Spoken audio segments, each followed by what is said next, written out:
سريلانكا هي المثال الأكثر وضوحا اليوم لدبلوماسية الصين في فخ الديون، فقد استسلمت تلك الدولة التي يبلغ عدد سكانها 22 مليون نسمة لتلك السياسة الصينية. وقد قالها صراحة محافظ البنك المركزي في سريلانكا: لقد فقدنا القدرة على سداد الديون الخارجية.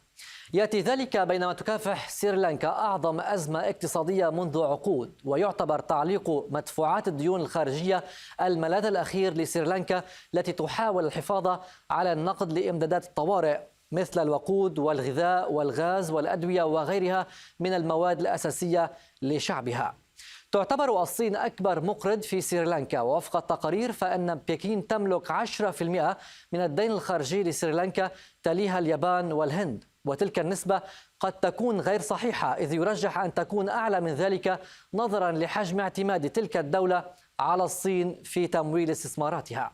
فما هو الوضع الراهن في سريلانكا؟ ما هو حجم الدين الخارجي المستحق عليها لهذا العام فقط؟ وما الخطوة التالية بعد تعليق مدفوعات الديون الخارجية؟ والأهم، ماذا عن أصول سريلانكا السيادية؟ نناقش كل تلك التفاصيل مع وزير المالية السابق والنائب الحالي في برلمان جمهورية سريلانكا، إيران ويكراماراتني. سيد إيران، بداية أهلا بك. في البداية، هل لك أن تضعنا في تفاصيل الوضع الاقتصادي في سريلانكا والمعاناة التي يعيشها الشعب هناك؟ Yes, so the Sri Lankan economy has had two fundamental problems.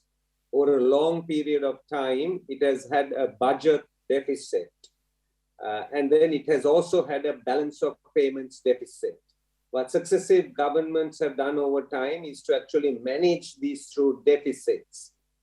Unfortunately, in the recent past, this government has not been able to successfully manage those deficits.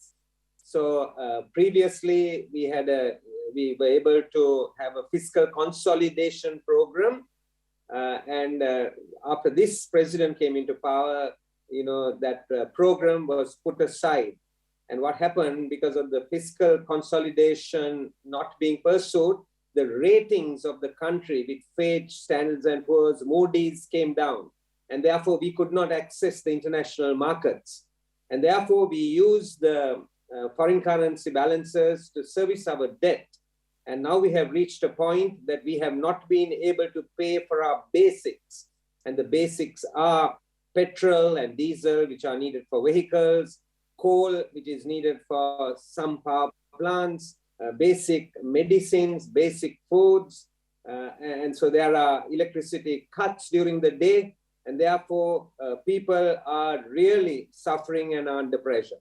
سيد إيران، ما هو حجم الديون الخارجية المترتبة على سريلانكا؟ Right. Sri Lanka's foreign debt is about 37% of its total debt, government debt. And out of the foreign debt, about 48% is on concessionary terms, which has been taken from the multilateral agencies on concessionary terms. Then Sri Lanka has about 52% of its debt is taken from the markets on short term, as well as international sovereign bonds. The total debt in Sri Lankan rupees is about 17 trillion. If I were to put it into US dollars, it will be approximately about 95 billion US dollars. That's a total debt.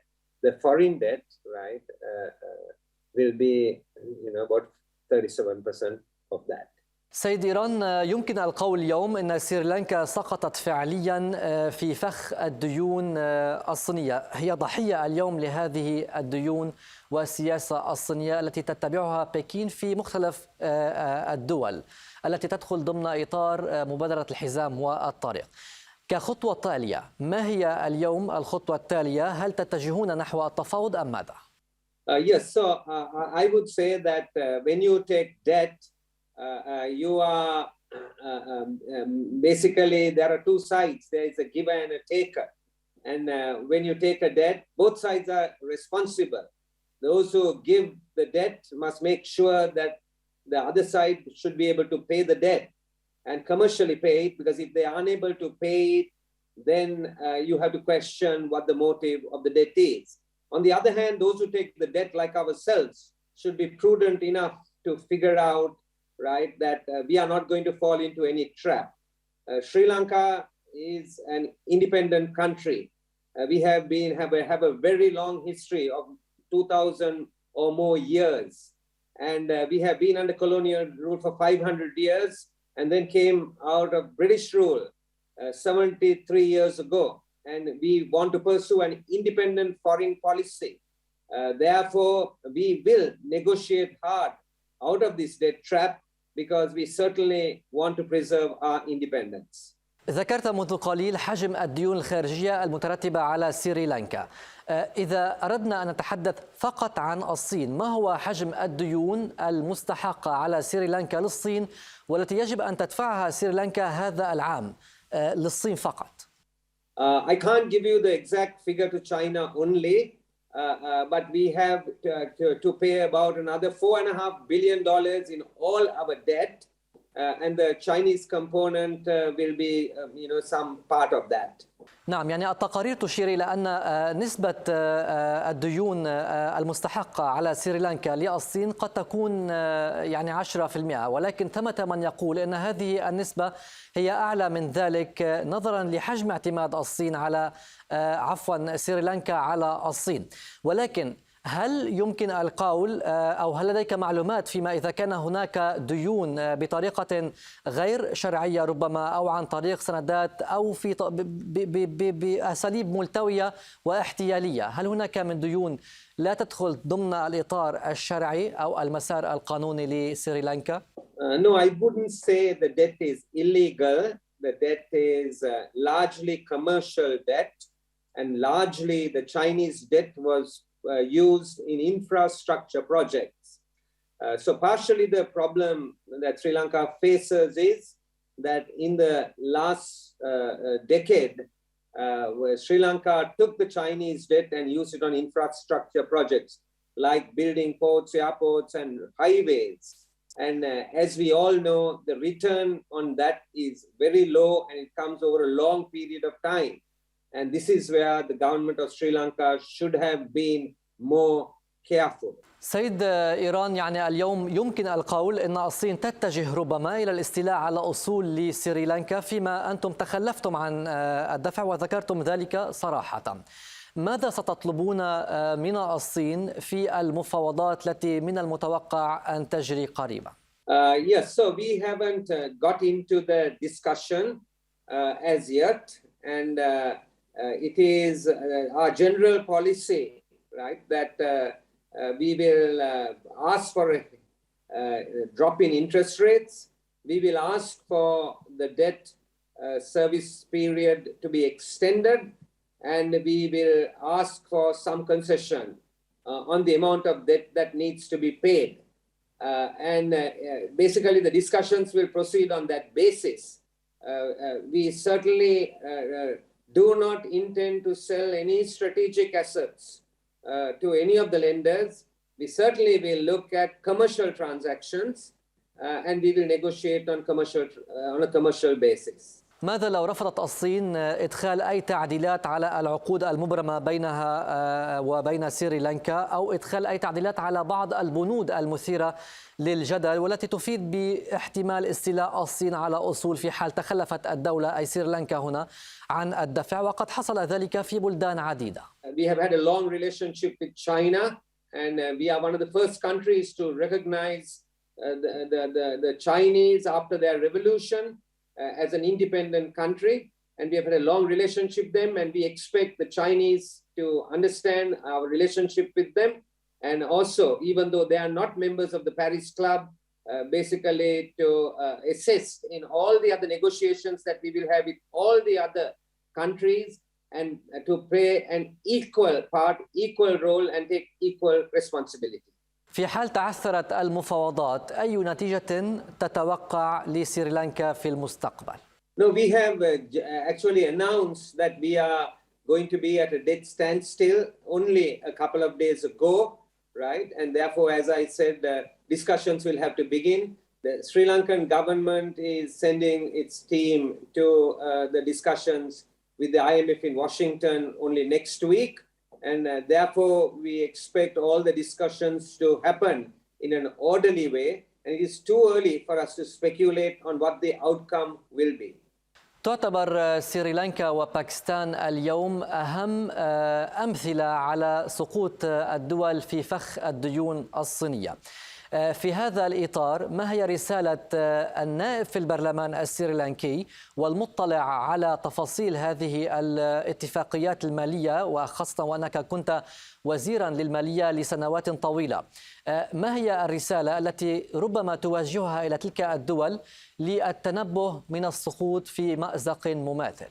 My message to any country that is negotiating debt is that countries who give the debt will have their own objectives, whoever they may be. And similarly, countries like ourselves who are taking the debt, we need to be careful and wise. Particularly if we are taking debt, we need to make sure that we are employing that debt in businesses and in projects that are going to give us fairly certain and quick returns, not in projects that will give us very, very long returns and have no economic viability. And I think that's the lesson here. And we need to be careful in actually taking debt and using it for projects or for immediate consumption, which doesn't give you an immediate return.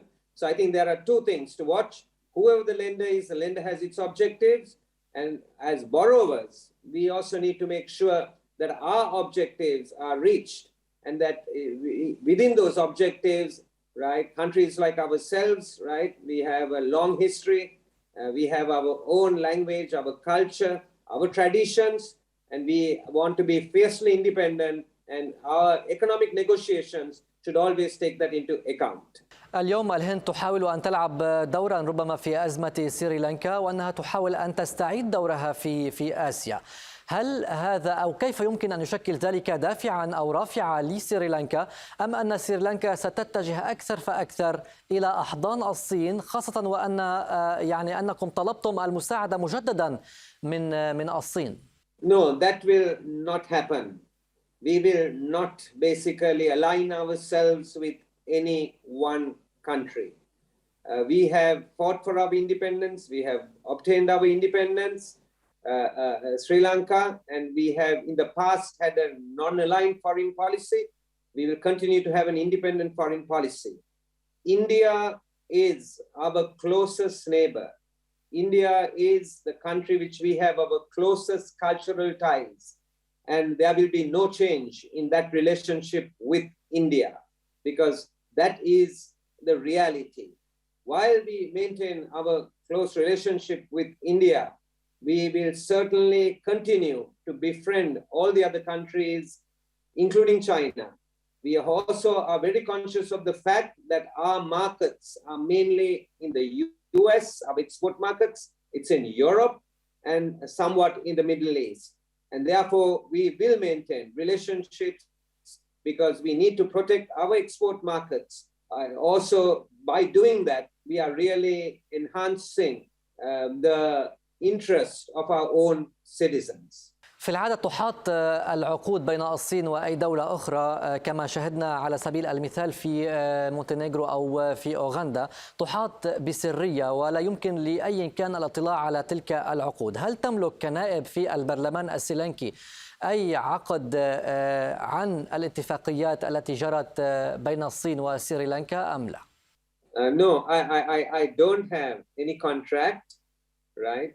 I don't have any contract. The government of Sri Lanka basically has many different contracts with many different parties, right? The government of Sri Lanka on debt, and debt, as you said, Chinese debt is only about 10%. And so we have contracts with lots of different parties.